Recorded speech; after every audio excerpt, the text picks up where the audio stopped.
ඓතිහාසික අවස්ථාවකට විදේශීගතව ඉඳලා අවුරුදු ගානක් වසර ගානක් ලංකාවෙන් ඈත් වෙලා ඉඳලා අපි අද යනවා ලංකාව ගැන ලංකාවේ ඓතිහාසික කරුණු පිළිබඳව යම් සංවාදයක එමෙතන යම් සාකච්ඡාවක් එන්නේ. ඉතින් අපි වාසනාවන්ත වෙලා තියෙනවා ඉවෙනි සාකච්ඡාවකට අද ලංකාවේ අපි දන්න විදිහට ඉන්න හොඳම ප්‍රමාණිකයත් එක්ක අපිට කතා කරන්න වාසනාව ලැබිලා තියෙනවා. තමයි රාජ් සෝතිව මහත්තයා. මම හිතන විදිහට එතුමා තමයි අද දවසේ සේනරත් පාර්ලිමේන්තාන මහාචාර්යවරයාගෙන් පැවතින ඒ පුරුක් දාමේ අපි අතර අද සිටින ඒ පුරුක. අපිත් එක්ක ඉතිහාසය ගැන කතා කරන්න අපේ ඉතිහාසය කියලා දෙන අපේ ඉතිහාසය ගැන අගය කරන්න මෙවැනි දැනුමක් තියෙන කෙනෙක් අපිට තවත් නැහැ. අපි ඒ අතින් වාසනාවක් වෙලා තියෙනවා. අනිත් පැත්තෙන් එතුමා එක්ක කතා කරනකොට එතුමා ශ්‍රී ලංකාවේ දාලා පාසල් ජීවිතය බැලුවායි. ඊට පස්සේ එතුමාගේ උසස් අධ්‍යාපනයේ ආදාරන්නේ මත නැත්නම් ඒ ලෙවල් කරනකොට එතුමා එනවා කළුතර විද්‍යාලය. එතකම් එතුමාගේ පියාණන්ගේ රාජ්‍ය සේවයත් එක්ක එතුමා යනවා ලංකාව පුරාම පාසල් 7කට හෝ 8කට දැන් 7කට යනවා ඒ අධ්‍යාපනය ඉවර කරන්න. තාත්තත් එක්ක ලංකාව පුරා ඒ පාසල් කාලය තුල ලංකාවේ තියෙන උපසංස්කෘතීන් ගණනාවක් එක්ක එතුමා සැරිසත්. එවැනි අය උසස් අධ්‍යාපනය කළුතර කියන කළුතර විද්‍යාලය කියන්නේ ඇත්තටම ලංකාවට ඉතාම ප්‍රශංසනීය ශ්‍රී ලාංකිකයෝ දී කරපු තැන. එතනින් කැලණි විශ්වවිද්‍යාලය. කැලණි විශ්වවිද්‍යාලය තුළ ඉතිහාසය පිළිබඳ මහාචාර්ය තත්දූරිය දරන තාක් අධ්‍යයන උසස් අධ්‍යාපනය ලැබලා ඊට පස්සේ ශ්‍රී ලංකාව තුළ මහ විශාල මෙහෙයක යෙදෙනවා තමගේ දැනුම් සම්භාරයත් එක්ක. අද දවස වෙන විට ඉතිහාසය පිළිබඳ පශ්චාත් වර්ධාරී අංශේ ජ්‍යෙෂ්ඨ මහාචාර්යවරයා ලෙස එතුමා කටයුතු කරනවා. ඉතින් මම මේ කිව්ව පුංචි දේවල් ටිකක් ඒ මෙහෙය ගැන ඒ කරුණ ගැන එතුමාගේ ඥානය ගැන එතුමාගේ දැනුම ගැන ඊට වඩා දේවල් තියෙනවා කතා කරන්න දවසක් කතා කරන්න පුළුවන්. මට අවස්ථාවක් දෙනවා මම තව කතා කරනවා. ඒ තරම් මට උවමනා කරන්න වෙන කිසිම දෙයක් නෙමෙයි.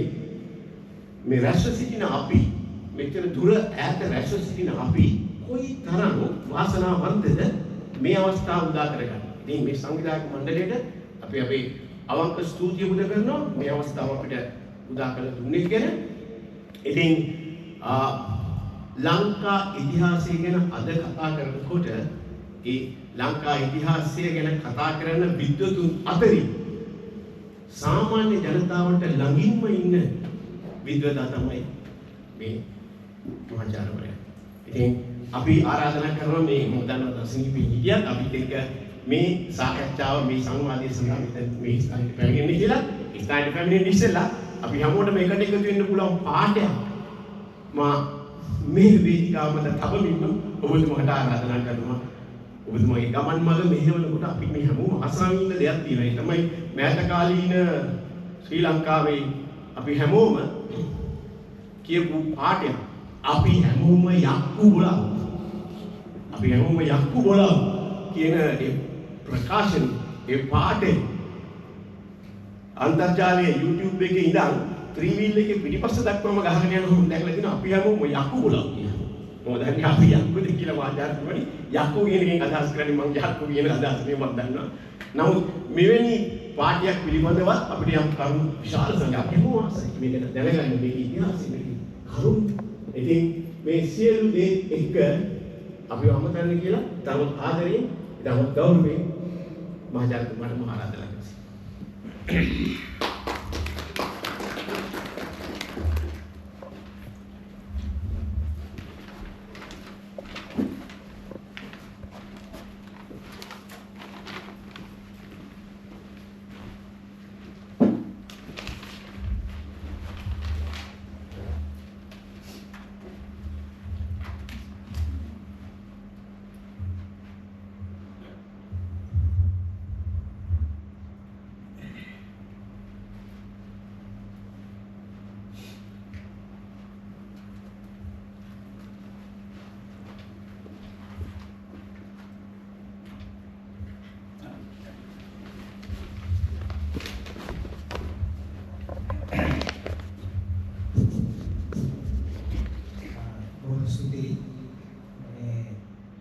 හරි වෙලාවක් නෑ අපිට මොකක් කතාවක් කරන්න. නමුත් මම වැඩිපුර කැමති ඔයගොල්ලන්ට තියෙන ප්‍රශ්න අඳන එකකනට එක විදිහේ ප්‍රශ්න තියෙනවා. ඒවාට මූලිකත්වය දෙන්න මට ඕන දේ කියනවත් එක්කම මේ සම්බන්ධයෙන් දැනගෙන ප්‍රශ්න වලට උත්තර දෙන එක වඩා හොඳ ඉන්ටරැක්ටිව් සෙෂන් එකක් යන එක. මම සිංගප්පූරුවට ගිය වෙලාවේ මේ එන ගමන් සිංගප්පූරුවේ පන්සලට රැස් වුණා මේ ගෙවල් වල වැඩ කරන මේ හවුස් මේට්ස්. මගේ දේශනයට ආවේ අමුතු අත්දැකීමක්. ඉතින් එදා විද්වතුනුත් හිටියා නේද? නමුත් වැඩිපුරම ප්‍රශ්න ඇහුවේ හවුස් මේට්ස්. ඒ නොයෙකුත් ප්‍රශ්න ඇහුවා. පුදුමයි කොහොමද ඒගොල්ලන්ගේ දැනුම කියන්නේ. ඉතින් ඒ නිසා හොඳ සෙෂන් එකක් වුණා ඒක. කියන්නේ මොකක් දේවල් කියන්න පුළුවන් වුණා. ඒ නිසා මම ආරාධනා කරනවා මම ඉන්ට්‍රොඩක්ෂන් එකක් කරන්න. මම කීපාර ඇවිල්ලා පෙන්නපු දේවල් මට ආයෙ පෙන්නන්න වෙනවා. මොකද මේ කතාව ගලපන්න බැරි වෙන නිසා. ඉතින් අපි මොකක් YouTube වල එහෙම එක එක කතන්දර තියෙනවානේ අපි කියන ඉතිහාසය ගැන සංස්කෘතිය ගැන එහෙම තියෙනවා. ඉතින් අපි කොහොමද විද්‍යාත්මකව එක දිහා බලන්නේ කියන එකට අපි කරලා තියෙන වැඩ අපේ ඉහළ පරම්පරාව කලින් පරම්පරාව වල විද්‍යාත්මක කරලා තියෙන වැඩ ඔක්කොම සමුදාය කළා කොහොමද ස්ටෝරි එකක් ඇටියට අපි මේක තේරුම් ගන්නේ කියන එක ගැන පොඩි හරස් කඩක් පැහැදිලි කරන්නයි මම උත්සාහ ගන්නේ. සමහර අලුත් ස්වාගැනීම් තියෙනවා. අපි කලින් තියෙනවා දැන් කියන්නේ කතාව තියෙනවා අපි හැම අවුරුද්දේම හැම කාලෙකම තව කෑලි එකට එකතු කරනවා. පොච්චිල පිටිය වුණා මේ එන්ජින් එකට. ඉතින් හැමදාම මේ කතාව අලුත් වෙමින් ඉස්සරහට යනවා. ඒ හින්දා මම මේ උදාහරණයක් ඇරෙන්න කියනවා නම් මේ සංවිධානය Heritage Alliance සංවිධානය අපිට 2004 දී 2023 දී අපිට ෆන්ඩ් කළා එක්ස්කැවේෂන් එකට. සැලකිලි මුදලක් අපිට දුන්නා 1.2 මිලියන් සල්ලි දුන්නා ශ්‍රී ලංකන් පොලිස්. අපි නීමුරේ කැලේ සිමෙන්ට් එකක් එක්ස්කැවේට් කළා. ඉතින් අපිට ඒකට මුලින් ඉඳලම ලෑස්ති වෙන්න සිද්ධ වුණා. ටෙන්ට්ස්, ජෙනරේටර්ස්, ආවමෙන් විදමත්තියා. ඉතින් මම කියන්නේ මෙහෙම කුඩා කණ්ඩායම් රැස් වෙන එක ගැන ඒක ලොකු ඉම්පැක්ට් එකක් ඇති කරනවා පස්සේ. මහා විශාල පිරිසින් ඕනේ මෙතන 2000 3000 රැස් කරලා එහෙම ඕනේ නැහැ. මෙතන කීප දෙනෙක් දැන් අපි මෙල්බන් වල ඉස්සෙල්ලා පටන් ගත්තේ ඒ විදිහට. මේ Heritage Alliance එක පිළිසිඳ ගත්තා. ඉතින් ඒගොල්ලෝ ඒ ෆන්ඩ් කරපු එකෙන් අපි ලංකා ඉතිහාසයේ අලුත් ප්‍රශ්නයක් දැක්කා. ඒගොල්ලෝ අපි මම ඒකේ පොඩක් විෂුවල්ස් එකක් පෙන්නන්නම්. අපි මාසයක් විතර කැලේ ගත කරලා මහා කැලේ නකල්ස් කොහොමද දන්නවනේ කොච්චර කැලේද කියලා. ඉතින් අපි ඒ කැලේ ජීවත් වෙමින් අපි කැලීම කළා.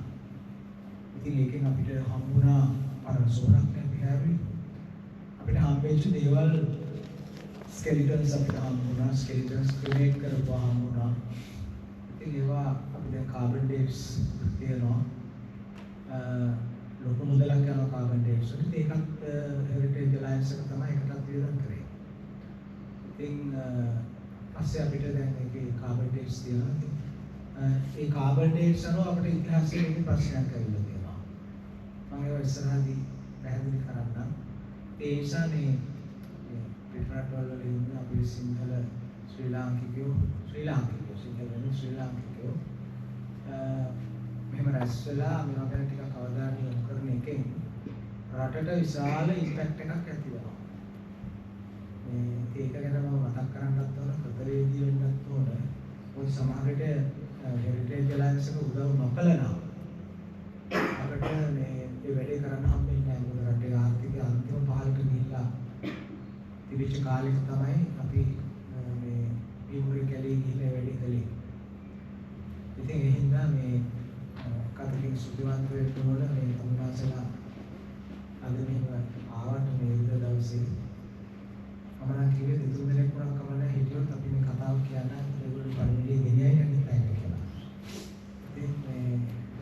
සන්තෝෂයි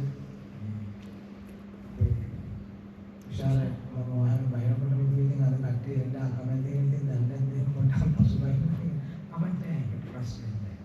මොකද අපිට අවශ්‍ය වෙන්නේ මේ විශාල ක්‍රිකට් මැචස් බලන්න එහෙම නැත්නම් අර සංගීත සංදර්ශන බලන්න යනවා විතරසෝ නැහැ.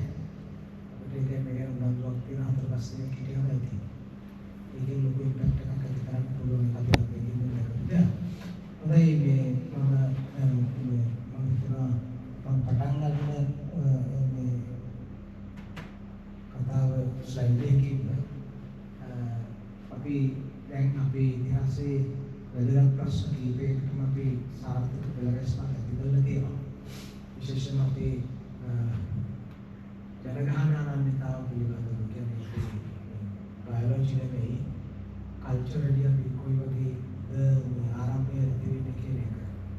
ඉතින් මම දෙපාරක් මතකයි කිව්වා වගේ අපි හොමෝසෙක්ෂුවල්ස් ලෝකේ පුරා ගමන් කරන්න පටන් ගත්ත කාලේ ලන්ඩන් කවුරුතර අප්‍රිකාවේ පිටවීමේ න්‍යාය කියන කවුරුතර තියරි එක ඊට අවුරුදු ලක්ෂ 3කට විතර කලින් හොමෝසෙක්ෂුවල්ස්ලා බිහිවුණා.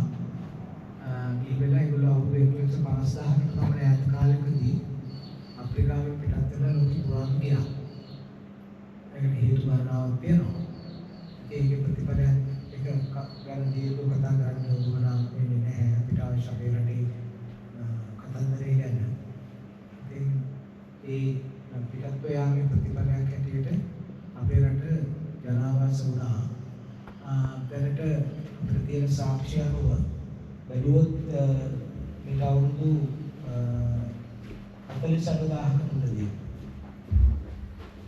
දැනට තියෙන ඉතාම සිකියර් මේ සාක්ෂි ගත්තොත් එහෙම අවුරුදු 48,000කට පමණ උපදී මේ අපි අපේ රටට මිනිස්සෙක් ඕනෝ සාපේවරෙක් පැමිණලා තියෙනවා. මම ස්ලයිඩ්ස් කීපයක් පෙන්නන්නම්.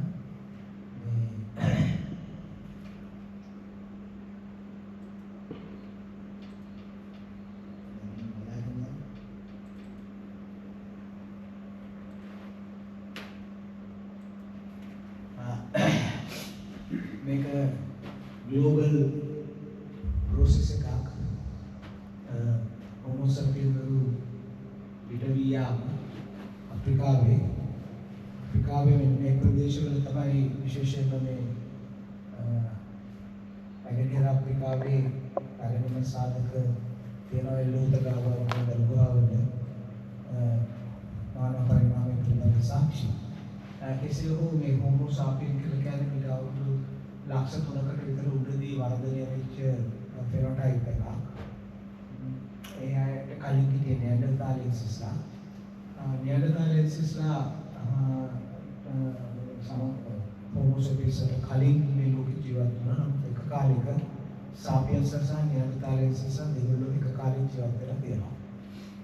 ඒවයි ජෙනටික් මාකර්ස් අදටත් අපේ ඇඟවල වල තියෙනවා. අපි ඉන්ටර්බ්‍රීඩ් කරපු එක පිළිබඳ සාක්ෂි නියන්ඩර්තාලියන්ස්ලා. ඒ කතාව කොහොම වෙතත් මේ ජීතල වලින් ඇදලා තියෙන දේ වාක්ම ෆිසිකල් එවිඩන්ස් මත පදනම් වෙච්ච සම්පූර්ණ ඒ දැන් හාරලා ඒ දැන් බේක් කරලා ඒ දැන් වල හම් වෙන හෝමෝ සැපියන්ස්ලා පිළිබඳව අනාවරණය කිරීම ඔස්සේ තමයි මේ සිද්ධිය හදලා තියෙන්නේ. ඉතින් මේක වැදගත්ම දේ තමයි මේ ආසියාව හරහා යනකොට විශේෂයෙන්ම දකුණු ආසියාව හරහා මේ පැත්තට හෝමෝ සැපියන්ස්ලා එනකොට මේ හරිය පහු කරේ අවුරුදු 70,000 60,000 අතර කාලයක කියන එක තහවුරු කරගෙන තියෙනවා. මෙහෙම ඇවිල්ලා විශේෂයෙන් මේ හරිය 70,000 විතර හෝමෝ සැපියන්ස්ලා මේ හරියෙන් ඇවිල්ලා මෙතන ඇතුල් වෙලා උනේ මේ ඩාවින් කිට්ටුව හම්බෙලා තියෙනවා ගල් ගුහාවක අවුරුදු 65,000කට කාල නිර්ණය කරන්න පුළුවන් ඩේට්ස්. ඒ කියන්නේ 70,000දී එදී මේ ආවනම් අවුරුදු 5,000කට ගියා ඒගොල්ලන්ට ඕස්ට්‍රේලියාවට ඇතුල් වෙන්න පපුවා නිව්ගිනියා පැත්තේ. එතකොට මේක ග්ලෝබල් ප්‍රොසෙස් එකක්. මේ ආසියාව පහු කරගෙන ආවා එනකොට සමහර ඉන්ඩිපෙන්ඩන්ස් වලට තල්ලු වෙලා ගියා. ඒ සම්පතත් අපිට පේනවා ආසියාවේ සිටින ඇතැම් tribes ඔය ඉරුලා වගේ අය, බලපත්තරම වගේ ඒවා, චෙන්චු වගේ ගෝත්‍ර එක අපේ වැඩි ජනතාව සහ ඕස්ට්‍රේලියාවේ ඇබෝරිජින් වරු අතර තියෙන මානව විද්‍යාත්මක සමානකම් අපිට ගලපන්න පුළුවන් කියලා පේනවා. ඉතින් ඒක තමයි ඈත කාලෙක ඉඳලා සිද්ධ වෙච්ච දෙයක්. ඒක මම කියන්න ඕනකම තියෙන්නේ මේ සිටියේදී පෙරුණට මෙහෙම ගොඩබිම හරහා මේගොල්ලෝ කියයි කියලා අපේ ඒ සාක්ෂි හම්බෙන්නේ මේ ලංකාවේ වෙන මේ අයිනේ. දකුණු පළාතේ හම්බන්තොට දිස්ත්‍රික්කේ. ඒ නිසා විශ්වාස කරනවා මේ අය මොදෙන් එහෙම ඇවිල්ලා මේ පැත්තට ගමන් කරනකොට එහෙම රැල්ලක් වේව් එකක් තිබුණා කියලා. ඒ වෙලාවේ අපේ රටට එයාට තල්ලු වෙන්න ඇති කියලා. ඉතින් කොයි පැරණිම සාක්ෂි අපිට හම්බෙන්නේ දකුණු පළාතේ හම්බන්තොට දිස්ත්‍රික්කේ වෙරළාසන්න ප්‍රදේශවලින්. ඊට පස්සේ ඒක 1,25,000 ඩේට් එකක් තියෙනවා. ඔය මම කියපු 48,000 ඩේට් එක දෙන රට ඇතුලේ කළුතර දිස්ත්‍රික්කේ පාහියන්වල කියන ස්ථානයේ තමයි මේ ඩේට් එක අපිට ලැබෙන්නේ. ඉතින් කොහොම හරි අපි කොලොනයිස් වෙන්නේ මේ වගේ ග්ලෝබල් ගෝලීය ක්‍රියාදාමයක් කරා. එතකොට මේ ඒ ආපු අයට ගැන අපිට සාක්ෂි තියෙනවා. මේ වගේ සැකලි රස්නාවක් වෙනකොට ලෝකේ ලංකාව ගාගෙන තියෙනවා. තත්ත්ව වලින් සම්පූර්ණ සැකලි නොවනවා සමහරක් කෑලි. ඒ වගේ හොයාගෙන තියෙනවා. දැන් අවුරුදු 48,000කට ඩේට් කරලා තියෙන බාහියන්ගල ගැලුවාගේ පැට සැකලි වල කොටස් සම්පූර්ණ.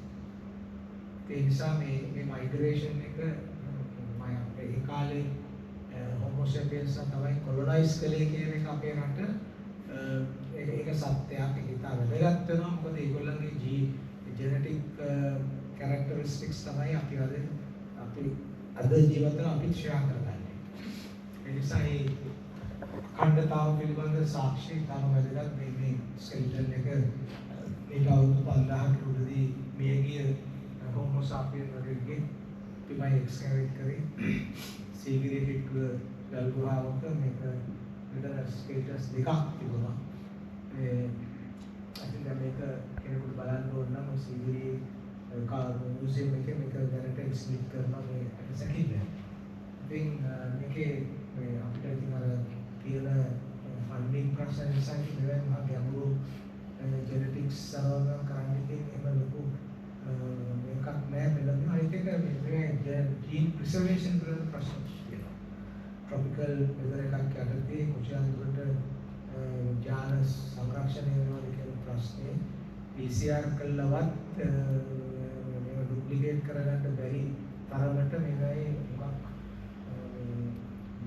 විනාශ වෙනවා නෙවෙයි.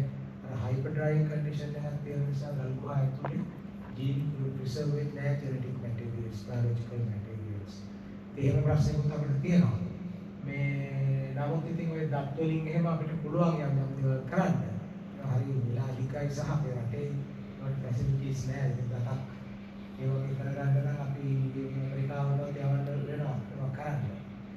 මේ විලාසිකයි කියලා අපි පැත්තක තියලා නැහැ. මේ දවස්වල ටිකක් කරන්න බලාපොරොත්තු වෙනවා. මේ Heritage Alliance එක අපිට උදව් කරපුවේ මේ නිමුරේ කැණීමෙන් ලැබිච්ච දත් විශ්ලේෂණය කරන්න. ඒ කියන්නේ ඒගොල්ලෝ කායිකද සමාන අපේ රටේ දැනීම කියන එක බලන්න අපි පිළිවෙලක් හදලා තියෙනවා. ඒක ඉස්සරහට කියන්න ඒක ස්ලයිඩ්ස් කීපයක් පෙන්නනවා. I think මේ තමයි අපේ පරණම human habitation එකක් ඇතුළත දැනට තියෙන තැන අවුරුදු 47,000 ඩේට් එක. අනුප්‍රදේශ දිස්ත්‍රික්කේ පාහියන්ගල මේ ගල්ගේ දකුණු ආසියාවේ තිබෙන විශාලතම ගල්ගේ. මේකේ මේ ෆොටෝග්‍රාෆ් එකක් පළ කරලා තිබුණා ෆ්‍රන්ට් පේජ් එක. එක්තරා ඉන්දියන් ජර්නල් එකක.